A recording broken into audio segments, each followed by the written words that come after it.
The day he was born, the doctor was, you see him for a long time, he teared up, he panicked, he said something to the nurse, and the next thing you know, the baby's being taken out of the room.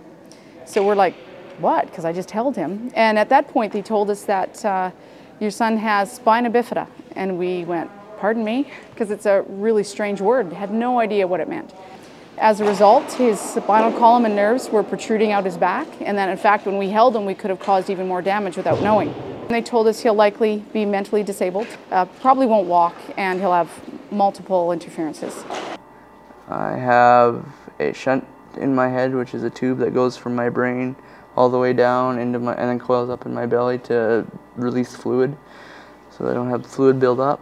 And I have lower leg paralysis, so some places I have less feeling or no feeling, and there's not as many muscles down there as regular people, so I don't have as much leg muscle, so I can't do some like running. Well, I can run, but not as long, or jumping. I can't jump as high as most people. And then the final one is the back, which is the opening of the back, which they close up pretty much right at birth. We're pleased to say that the doctors are not always right. I know they have to give you the worst case scenario, but at the same time, you can't always just take it at face value, because they've come with so many more advances now that kids with spina bifida are progressing unbelievably. So we're pleased to say he's a regular grade 11 student. He does walk. He's definitely had a lot of surgeries. He's had some assistance in the past, but he's doing tremendous. And like I said, we're happy to say the doctors were wrong in this case.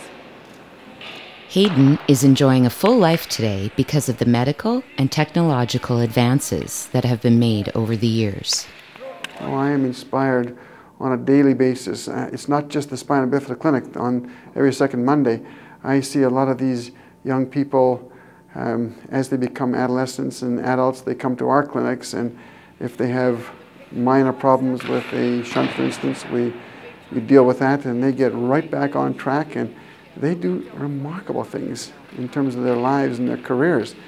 Our first instinct is to say, well, of course you could never do that because you have a certain disability, because I think we generally as human beings can't think outside the box all the time.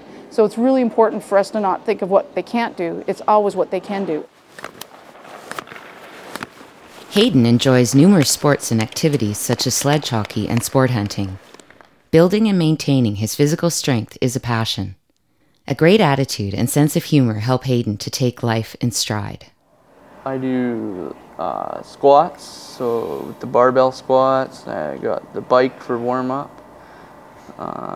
Free weights, lots of free weights, lots of mats, so plank, push-ups on the box, so with the claps, lots of flexibility, lots of lunges, all kinds of, just pretty much everything that a normal person would do, just more adapted. Just find something you love and find a way. If you can't do it one way, try and, if you love hockey, look for the local sledge hockey. If you love skiing, look for local disabled skiing programs, or even hunting. I know they have lots of programs for disabled hunters. They have people that'll take you out.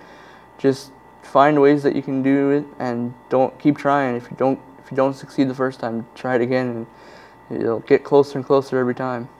He has to go through the same tumbles that I guess any child would, and it's a matter of striking that balance of understanding when the disability is what's holding them back, or if it's those of us around them that are. So we make sure that we try and strike that balance, that we don't put them in danger, but at the same time we keep quiet, because we're usually wrong, that if he thinks he can do it, he can find a way to do it. Well, it's been tough for some parts, like just some parts of his life it's been hard, but other times he's good with it, he deals with it, and I think that's really, I'm like really happy for him that he just gets on with his life like that. I look up to him for that. One of Hayden's sisters, Kaya, also has a mild form of spina bifida that until recently she wasn't even aware of. I actually haven't really noticed it. I only found out when I was 11, but it didn't really affect me at all. I don't know, I just get a sore back sometimes, but other than that I don't notice it. I'll just sit down. I mean, I guess I don't see it any different than any any of our kids or family members. I mean, it's you know, to thoroughly enjoy their life and to do all the things that they want to do and dreams to do and aspire to do. You know, with Hayden, I can, you know, honestly say he's done that and is continuing to surprise us and himself in that and achieving, you know, things that we never thought were possible. Quality of life for Hayden means being able to build on his own talents, gifts, and abilities to the fullest.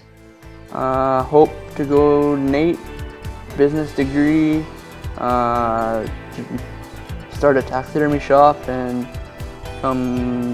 become one of the top taxidermists, and maybe for sports it will be national sledge hockey team.